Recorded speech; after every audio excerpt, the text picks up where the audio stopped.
So, again, returning, recollecting practice of sati, mindfulness.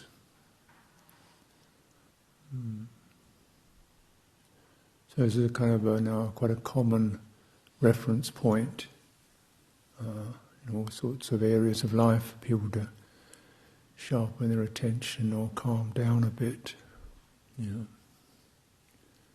in sports, in offices, even in the army. So it's kind of steadying and coming to the present, which is admirable. But it has to move a little bit beyond that. Perhaps it does for people. Because just the fact of kind of pausing and gathering oneself into the present does linger in it. You begin to sense, what's moving in the heart. Anxieties or agitations or pressures or irritations or whatever, and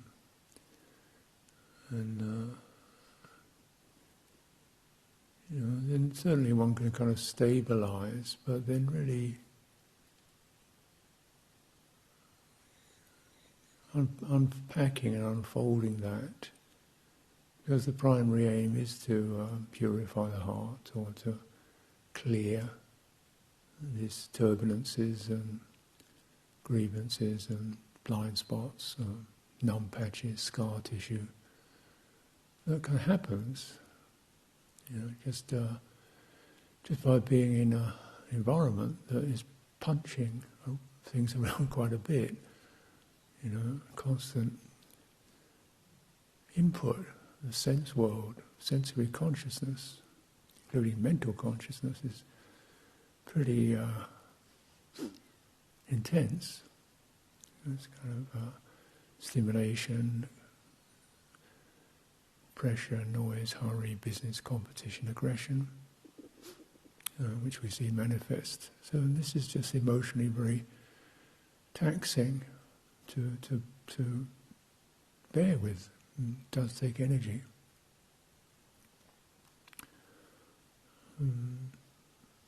So as I've been suggesting, one of the rationales, if we need a rationale, talk about in the terms of cultivation, is to refresh, replenish, strengthen the heart, sensitivity, so we don't just numb out and barge through life, or insensitive, or feel shredded by what's happening.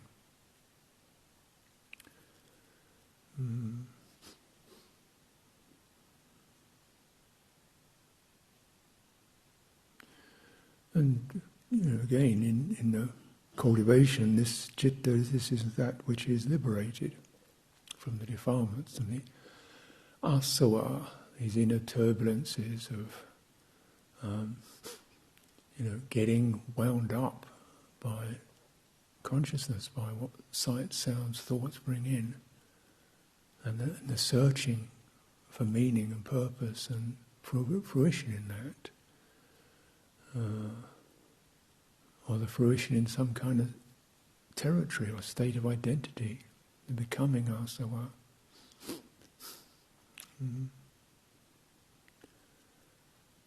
Which is often what's kind of presented to us not in those terms, but in the mainstream, Get some money, get nice clothes, place to live, pleasant restaurant, fixed job, become famous, that kind of thing. This is ideal. But it's far from ideal, and it doesn't really address the increasing, call it mental health issues, anxiety, fear, depression, and all kinds of psychological imbalances, because of really, that's the point. There's not these things are necessarily, evil, but just they're not meeting the needs that we have as human beings. In fact, they are depleting us, they're draining us. The race to get all that solid and together depletes us. And the constantly, the being mesmerized by those prospects is ignorance, is taking us away from the real purpose in our lives. A purpose that aging and death will present as, that was pretty useless, wasn't it?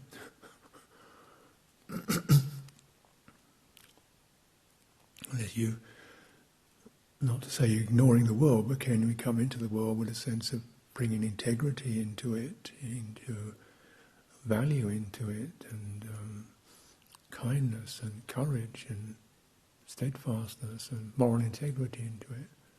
Yeah, but where do you get your resources from? How do you apply that?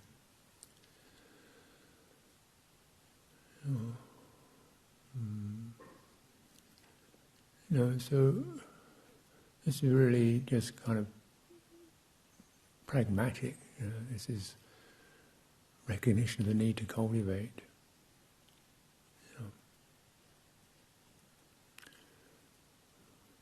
And so has sati, mindfulness, got to do with that? Well, it's not just about focusing your attention on a particular thing, and steadying it, which is, fair enough. But also about creating a frame of reference which is reliable and steady, within which there can be a listening to and attending to and a replenishing and a support.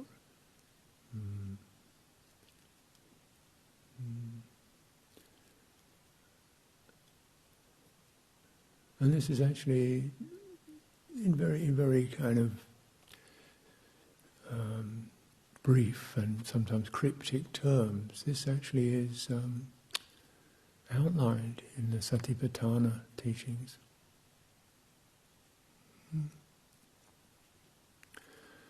So, for example, when the Buddha recommends mindfulness, he tells this bhikkhu, when your virtue is pure and your views are straight, then you establish sati in 3 ways: internally, externally, and both together.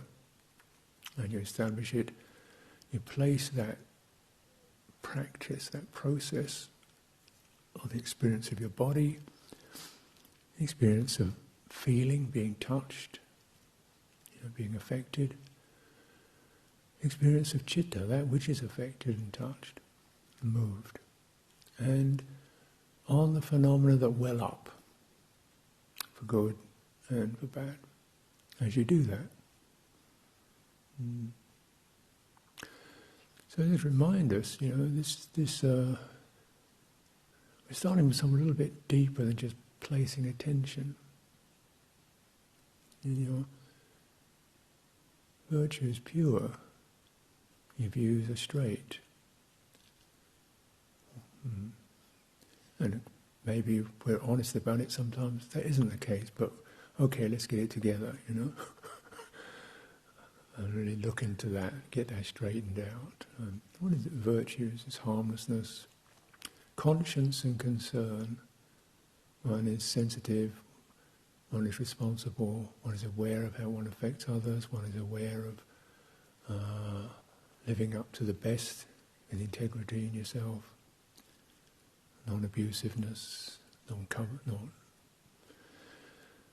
covetousness, not taking what isn't appropriate, and so forth. You can find your own ways, it's outlined in those precept forms. But in beyond, or the precepts being like markers, flags on a territory, just the flags are there on that territory. So you don't just look at the flags, you look at the territory.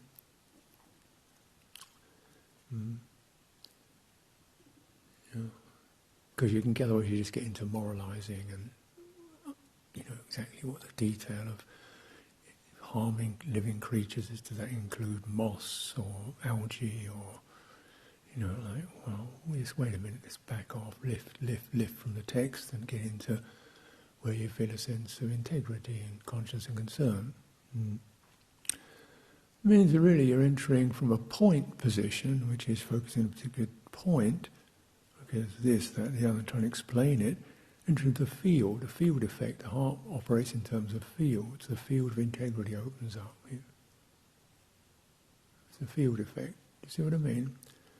And I haven't got anything particular in detail, just the whole senses. I am tuned in to that quality of conscience and concern, responsibility, integrity, sensitivity.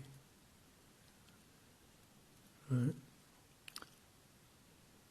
So a point is when we look at a particular, what is exactly harming mean? What does, taking that which is not given, what exactly does that mean? And you look at a particular point, but that point is useful provided that it does, direct you to the whole field of integrity.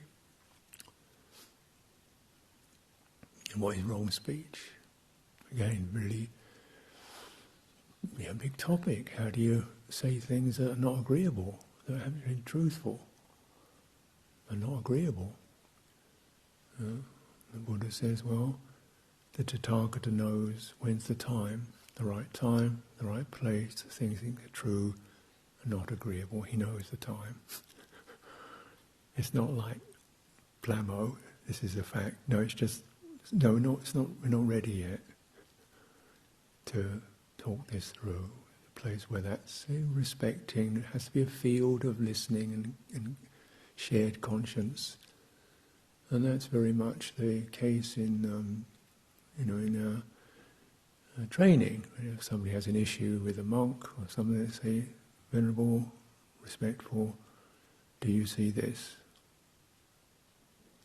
No, wait a minute. But what about this and this? Just, it asks you to remember.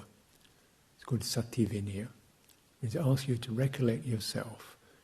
And you realize, I was a bit blurred and hasty, come to think of it. Yeah, right, okay. End of issue, Because we want to use these training rules to sort of, not to be dominated by a lawyer, but to actually remind us of our love, of truth and purity, and that these blurring, confusing, impulsive habits do take over, and I want to know about that.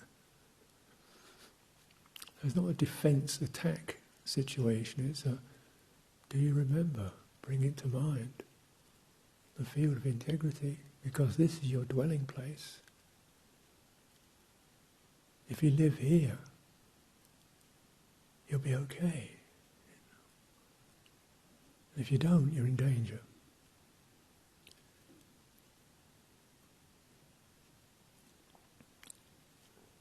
You're in danger of regret, you're in danger of careless actions and so forth. We want to live in that field.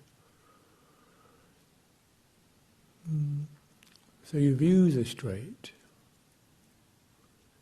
And the view is there are causes and conditions that are conducive to one's welfare, the welfare of others. And the Buddha again was quite clear on that. Not just for my welfare, not just for other people's welfare, but when those two come together, I feel confident that's the right line. Conditions, not self, not you or me.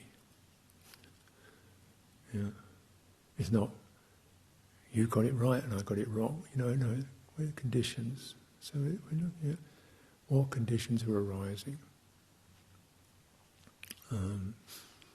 Is there trust, for example? Is there ease? Is there clarity? And what conditions, what actions of speech and mental intention support that? When do we get harsh? When do we get manipulative? When do we get, these blemishes? Stingy, uncooperative, intolerant, petty.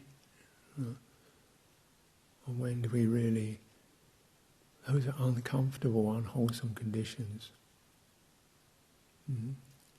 Vengefulness, backbiting.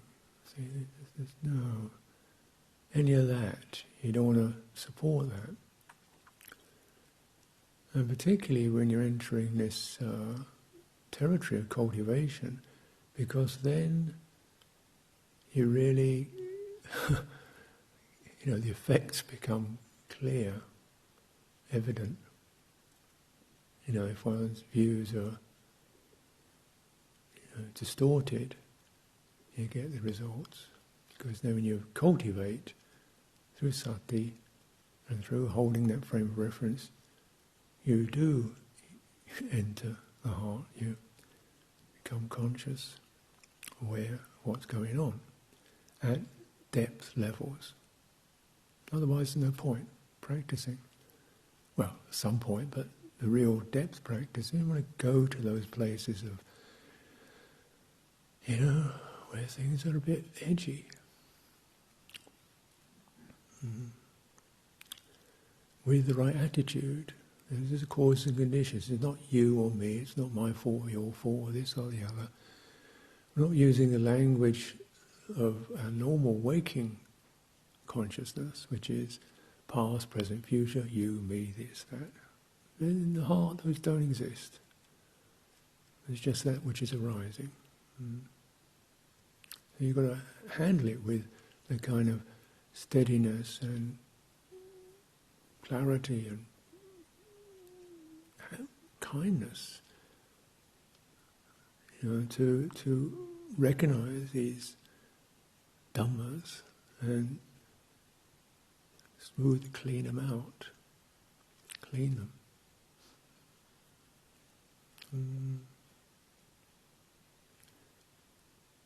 So then even that attitude in mind, maybe it's not, you haven't accomplished it yet, but that's what you're doing. You want to know about it. And so it's not, I've got great mindfulness, I'm really focused and concentrated, I can't practice mindfulness. There's a lot of self-view in that.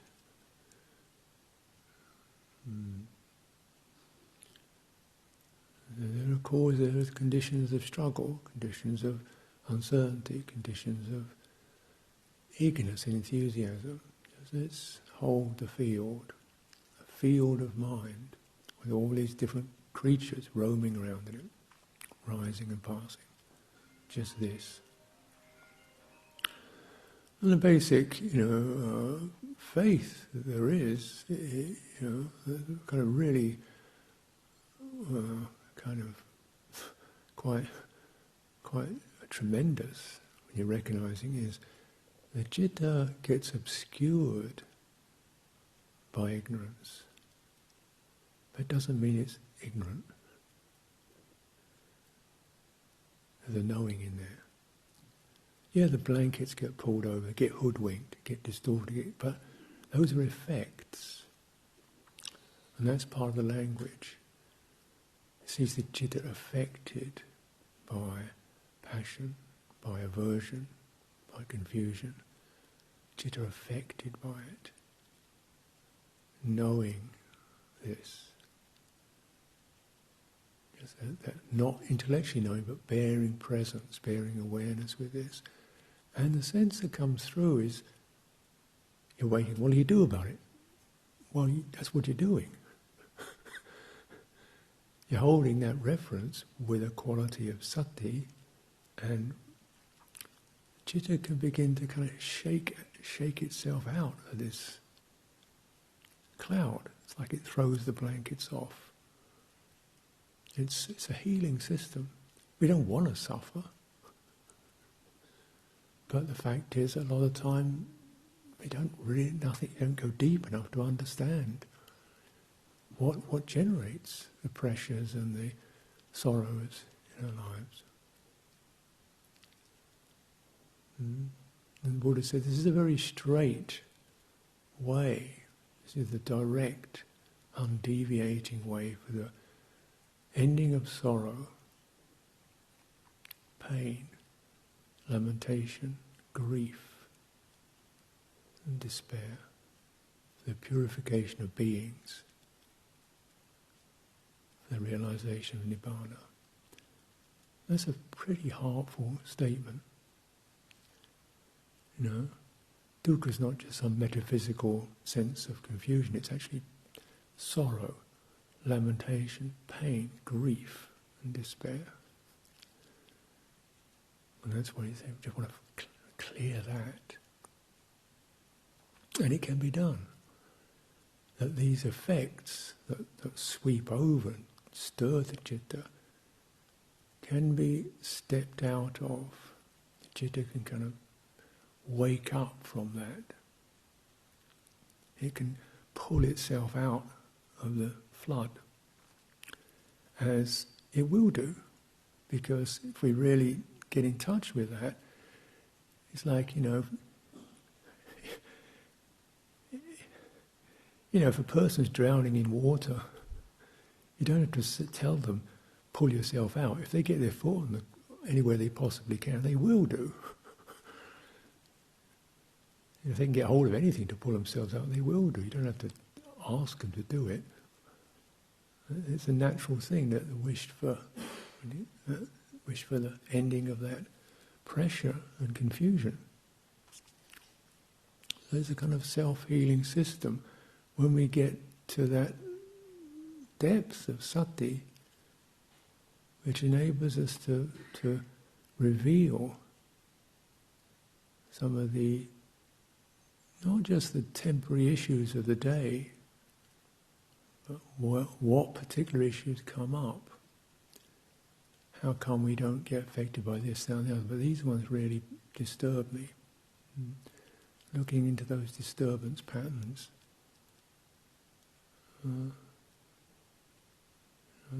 Can there be awakening to that? And the knowing, the citta then becomes the knowing of that. The knowing doesn't feed the hindrance. The hindrance begins to abate. Just like if you're flapping around in water, you stop doing it, the water settles down. Pull your hand out, end of that. Now, of course, this is a beautiful possibility, but that sense of depth, penetration, is requires some coaching and some sources, some resources.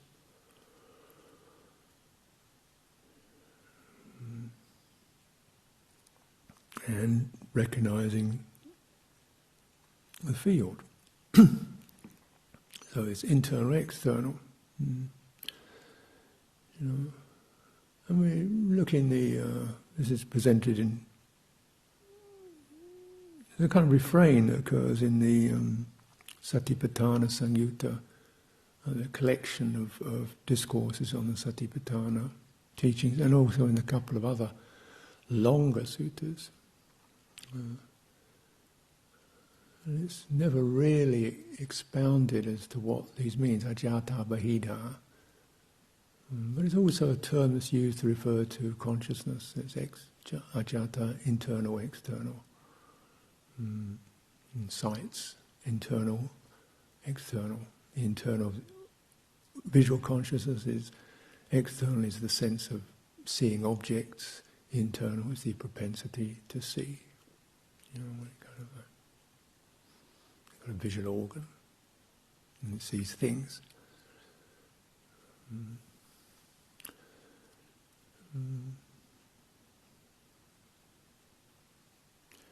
So we come to the sense of how the body experiences that. Well, the body can experience, touch that happens to it, external, and then the sense of being a sensitive body, which is the internal aspect. Right, where you get not just physical, tactile pinging from outside or coolness, but you're also getting the stress or the pressures or the agitation within the nervous system.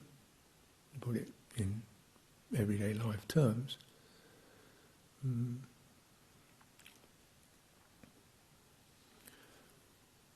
then we'd come to, so then, then you're opening the whole field of that experience of what bodies are affected by. And how external effects, cold can make you agitated. Or you can just sense it there. I was doing some walking meditation, cold weather, shaved head. You feel this kind of experience happening on the scalp.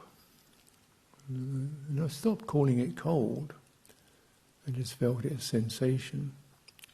And I could visualize it like a kind of something, cat scratching my head or something like that, It's just the twirls of sensation, taking away the word cold, or whatever that's in. Though internal agitation wasn't there. Internal, cold, brr, where's my hat? I've left my hat somewhere. Oh, where's I going to go get my hat? That internal agitation, it didn't go internally. It's just cold. There's that sensations occurring. And the body can deal with it.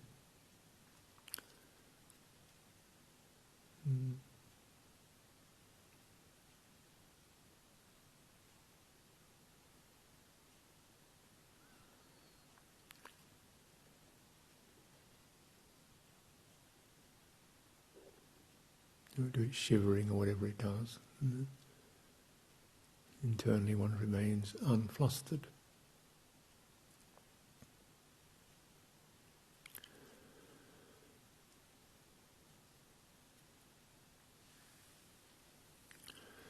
When we come to the feeling, sati, mindfulness of feeling, being affected, that surge or that trembling, that's the experience of feeling, isn't it? Suddenly this contact happens, the immediate sense is, if there's not, that doesn't happen, no feeling, you don't have contact. In the contemplative sense, contact occurs when there's that, and that's called feeling, Vedana. So it's very basic. That the word Vedana means that by which one is able to know something. Like Veda, the Indian term Veda was the knowledges, 4 Vedas. So Vedana is that one which enables you to have not intellectual knowledge but direct experience knowledge. That moved me. And it can move you in terms of pleasure or pain, agreeable or disagreeable. Just notice being affected, that shifting. And you realise it's happening, if there's any contact at all, that happens. Otherwise there's nothing, otherwise no contact. It could be very subtle. And then it becomes really quite, when you begin to sense that, it generates that awareness of that, generates some real sensitivity, but also some dispassion. It's that movement again, and you're not particularly interested in having a lot of it, because it's just the movement again. Let it go. If it produces skillful states, fine, but it's just that movement, stimulation. You don't really interested in having a lot more of that, because what does it do? It just, the whole system shudders a bit, trembles a bit. Then we go again. And this is really important, in my opinion, because it's actually in general, people are quite hooked on feeling. Let's go to go to a dance or something, listen to music, because it feels good. Yeah, okay. And then?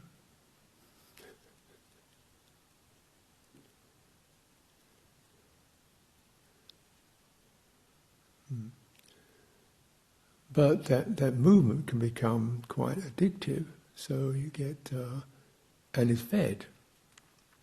So I was mentioning just the other day, when I was in London, just walking on the street, and everything is poking at you. Not just the traffic lights flashing, the buzzers bleeping, every sign is poking at you. Everything is advertising something. Give me, look at this, buy one of these, what's this, get interested in this. Like get out. I want to just walk my walk. I don't want all stuff dump itself to get me going. I'm already going. I don't need cooking, I'm ready already, And that this is the norm, to saturate, but it's called vibrant. I don't want to be vibrating.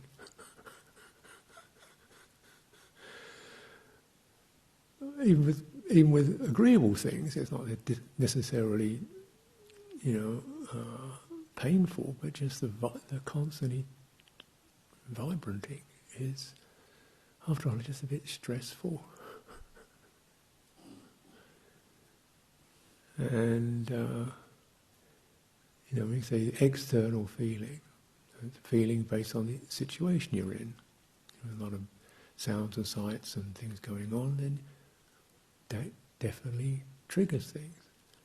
And of course, internally, you get ideas and feelings come up, moods, you get agitated around, and more of that. Like just kind of cool a bit, release some of this. And then, it's just that feeling is feeling, doing what feeling does.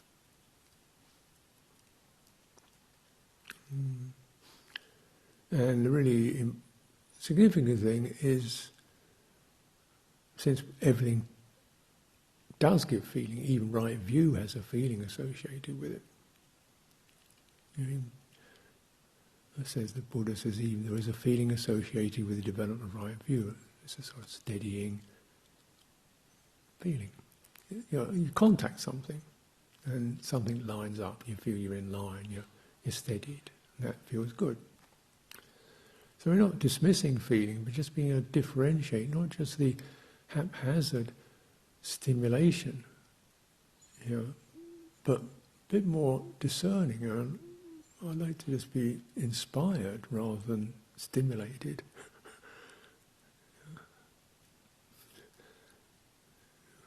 That which gives rise to a sense of inspiration, which is a heart movement, or calmed or cooled, or welcomed, that which gives rise to wholeful Dhammas. They can be felt and they have their effect, and they tend to establish particular heart patterns. What do I mean? I mean, this feeling connections, what we get established. I go to that place where I go every Friday night for one of those, or I start to expect you to give me a feeling, and I'd get disappointed if you didn't give me that feeling. So it establishes certain patterns of expectation, and need. I always get my feel good from that morning cup of coffee and having a chat. That's gone, and I feel a bit lost, and because my patterns aren't being followed.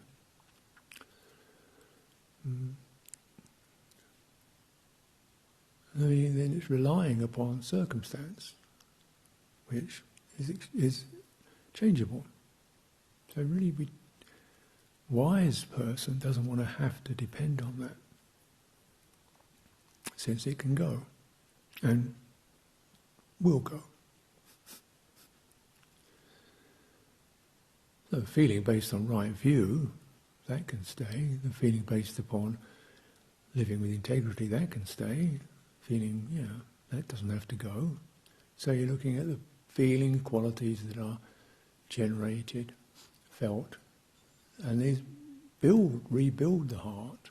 There's a heart that's all its feeling connections, all its feeling associations are hooked up to circumstances, is not very secure. And it also becomes like almost addictive. We don't know where to get our feel good unless happens. And then I've got to have more of it. More of the success feeling, more of that feeling that comes from success, or praise, or whatever. And then it constantly, a little bit more. And clearly this is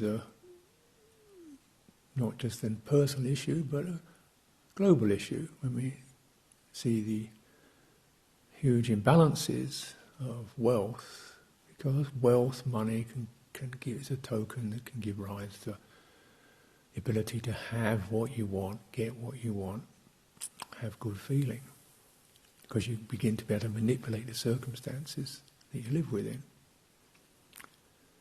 Yeah, I can have the comforts, the pleasure, the success, the power. I got the resources to do so. And then people get narcissistic, loss of moral concern, loss of integrity. That's why the Buddha is saying, there's a hazard in pleasure, sense pleasure. Seeing the hazard, you withdraw from it. There's got to be another way to do this. There's got to be another way to feel comfortable.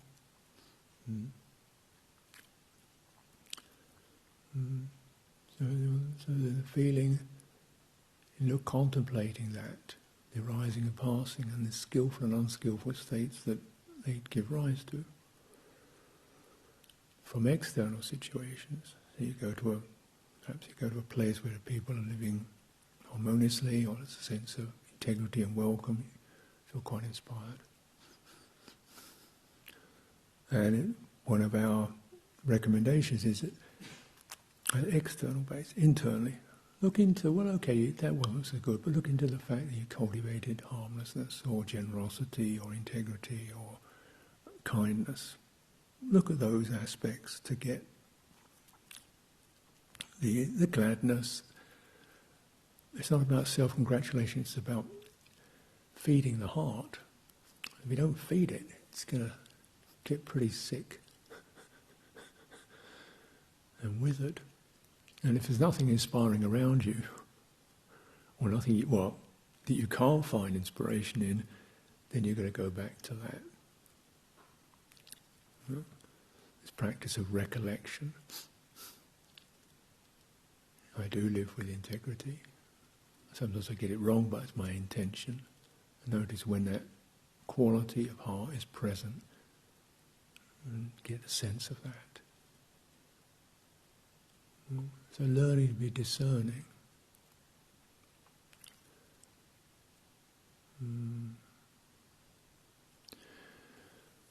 A lot of these mindfulness often associated with mindfulness of breathing. It's a very standard practice, because the feeling of mindfulness of breathing is you don't have to work at it. I mean, if you get around the right way, everybody breathes. It's no questions asked. How good you are, how bad you are, breathing happens. But certainly, because it's affecting and touching into your nervous system, you'll certainly notice agitation, stress, pressure. When that occurs, forcefulness, harshness, and you begin to also notice through mindfulness of breathing, you really use the breathing to provide that steady, rhythmic template that saturates the field of the body. The sense of having a body, all of it can be experienced as somehow subtly touched. Could be just steadied. It could be just opened, relaxed, or something in your diaphragm softened, or something in your throat opens up, or some nagging agitation begins to ease up in the field. Because your breathing crosses at a boundary that really doesn't exist. The boundary between the heart and the body, which we tend to call it mind is separate from body. Well, in breathing, that's not, what you think, what your attitudes are, is definitely going to affect your breathing. No? How many people put pressure on themselves to try to get their breathing right, to be mindful of it, and they get tense and tight? Right? How many people got to do some system, count the breaths, and get into this feeling of can't do it. Wait a minute, that's number 9. Wait, how many numbers is that? See, really approaching it in a you haven't entered the breathing. You have an idea of it. You haven't entered it. And it's one of the references to Dhamma and to Samadhi and to Dhamma practices you enter. When we look at words like patipanno, it doesn't translate as rightly practiced, which is okay, but more accurately means panno, you go into. You go into the goodness. You enter it, you immerse yourself in it, which is slightly different. You really go into the breathing and let the body do the breathing and tune into it.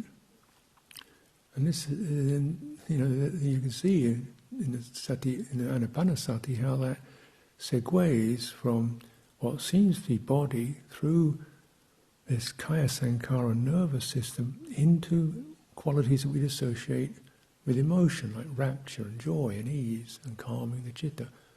How did that happen? Because the two are mutually dependent. So in gladdening the body at this level, at the nervous energy level, if you like, or somatic level, naturally the heart is gladdened. And if we are grumpy, compressed, stressed, then that's going to have its effects too. So this is a great way to really check in what's happening, and how things can be freed up. Breathe through the irritation. Breathe through the disappointment. Take a few breaths through the goodwill, so the goodwill becomes feeds into the body. You get the brightening effect. You get the brightening effect of honesty. Whole body begins to open to that. Yeah? So when the people are inspired by the samanas because your countenance is serene, your faculties are serene and bright. Yeah? And you're living on a bunch of straw, eating scraps of food and rags. I don't get it. Well, this is how it happens. Those things we may regard as ideas, like, do good, refrain from doing evil and so forth, are actually energies. Once you get that reference, you feel it when you feel that kind of hard, tight, pushy, or kind of slightly devious qualities. You can sense them moving through. And then when things are lined up, there's a sense of strength. This is integrity. Right? It's not an idea anymore. It's actually value that holds you up. And that's how it is. That's how Tibetan monks survived years in Chinese concentration camps, being tortured, watching their friends being abused. Just about holding that qualities. Not just the idea of compassion, but feeling that deep, steady energy that can be touched by the pain and not run away from it.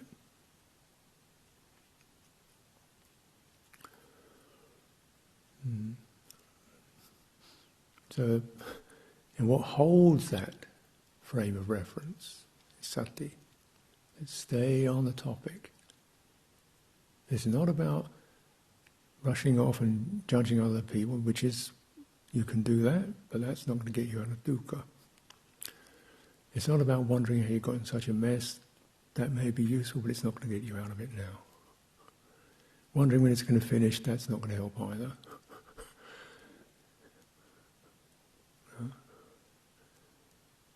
Hold it carefully, breathing through. The qualities, the energies, the felt energies that shifting through the system begin to take away the retraction, contraction, the scatteredness of the citta.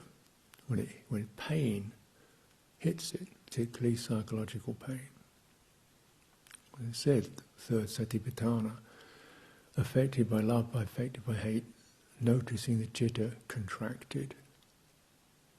The contracted citta, defended, shut down, clamped, gripping, obsessive.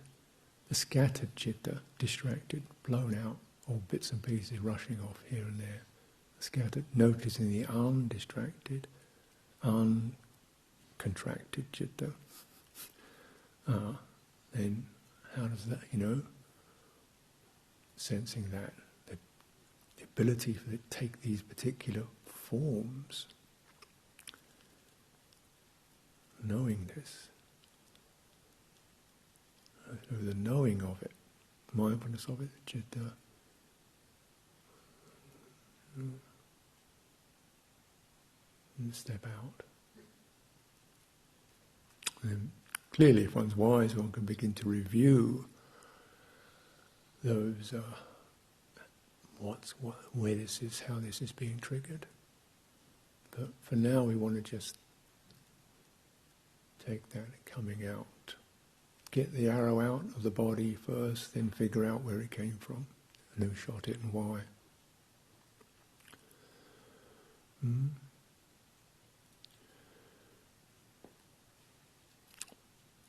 Now, of course, we mention mindfulness of breathing because it's such a main theme topic, but again, not to just think this is the one and only.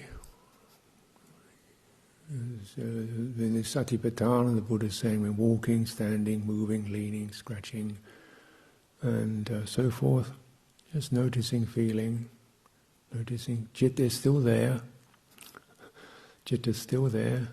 Are we acting as we go around our duties, distracted, contracted, scattered, intense, or are we just, are we handling the feelings that come externally, somebody's let me down, this is broken down, internally, I don't know what to do, I'm confused. Handle those, just hold feelings like this. It's independent of it creates a person, but it isn't created by a person. It creates the personal profiles, and that's why you want to liberate yourself from those personal profiles, because they're the limitations. How to be with something that you don't quite know what to do. I think it's really good practice. Okay. I feel confused, I feel like an idiot, I don't know what I'm capable. Good, bring it on. Let's stay with this. Settle the feeling and just start, looking into it. keep a sense of integrity and clarity, and we'll work it out. Also, we're as good as we can be. Yeah. You don't have to be an expert in life. You just want to be as good as you can be, and trust that in all things. Do your walking, in walking meditation, just do it like walking. It's not some kind of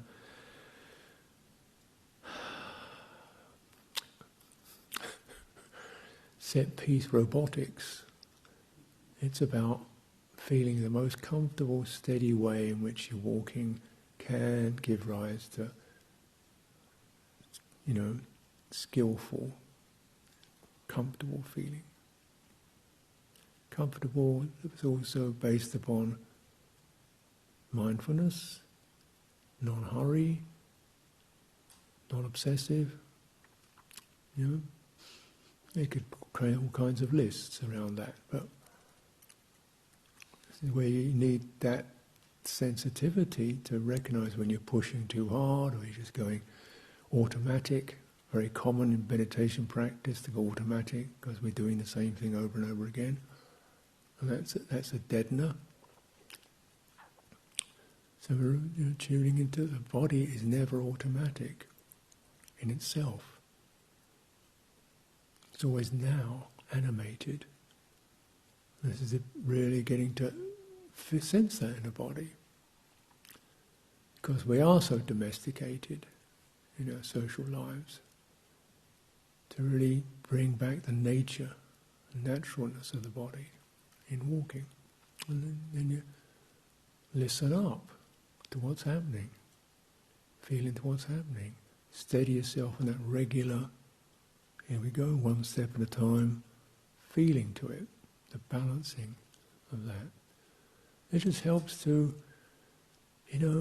walk through the programming. Particularly walking, where always the program is to get somewhere. Of course. But in walking meditation, we switch off that program. We're not getting anywhere. And then the qualities of referring to the natural form, the animate form, sati, sampajano, clearly, fully sensing what's occurring, using that certainly repeating theme of how a body walks or breathes as like a template which you can steady the jumping or the jittering or the dragging of energy and mind. It becomes smooth. This is collectedness. Buddha said, I can cultivate his jhana, deep absorption, while walking up and down. So he's not oblivious to the sense world, he's just not going into it. Externally, internally, cover the field, know what's to be followed, what's not to be followed. This is where your wisdom bears fruit and it's to be cultivated. Let's take some time for direct practice.